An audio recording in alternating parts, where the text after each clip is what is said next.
Nikos Aliagas, l'animateur star du PAF serait loin d'être au top de sa forme en ce moment. Il semble qu'il souffre beaucoup, et serait même hospitalisé. Le magazine Public rapporte, pourquoi n'était-il pas dans The Voice la semaine dernière, parce qu'il connaît de sérieux problèmes de santé. Le 20 mai, il dira ce qui est à savoir au sujet de ses galères et des souffrances qu'il endure. En effet, le présentateur serait atteint d'une hernie discale. Voilà donc pourquoi Nikos n'est plus très vu à la télévision. Il n'a d'ailleurs pas honoré la demi-finale de The Voice de sa présence, ce célèbre télécrochet de TF1 qu'il présente depuis des années. C'est Alessandra Sublet qui le remplace donc, et à merveille.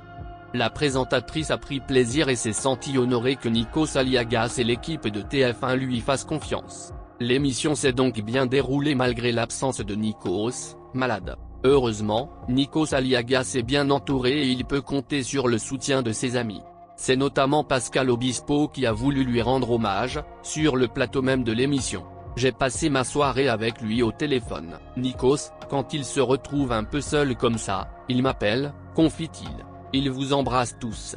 Je l'embrasse aussi et je lui dédie cette chanson. Mais il n'a pas précisé le mal contre lequel il se bâtiment. Le père de 2 enfants aurait célébré son 53e anniversaire à l'hôpital. Nikos Aliagas voit le jour à Paris le 13 mai 1969, ses parents sont tous les deux grecs.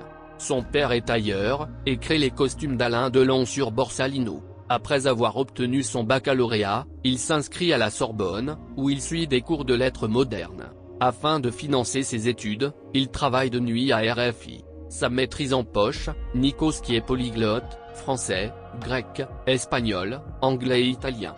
De 1993 à 1999, il y officie en tant que journaliste politique et réalise des interviews de nombreuses personnalités, Madeleine Albright, Yasser Arafat.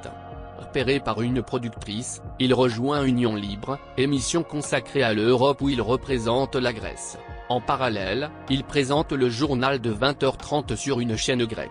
En 2001, il opère un tournant dans sa carrière, TF1 lui propose de présenter Star Academy, nouvelle émission de télé-réalité.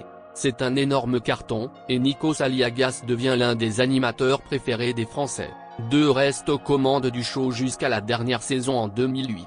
Il co-présente également, depuis 2007, avec Sandrine Quétier, 50 Minutes Inside. Animateur vedette de TF1, il y présente de nombreux primes.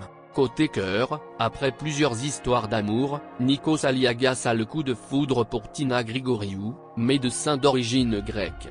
Ensemble, ils ont une petite fille, Agathe, née le 29 novembre 2012. Le 5 octobre 2016, Nikos annonce sur les réseaux sociaux la naissance d'Andreas, leur fils.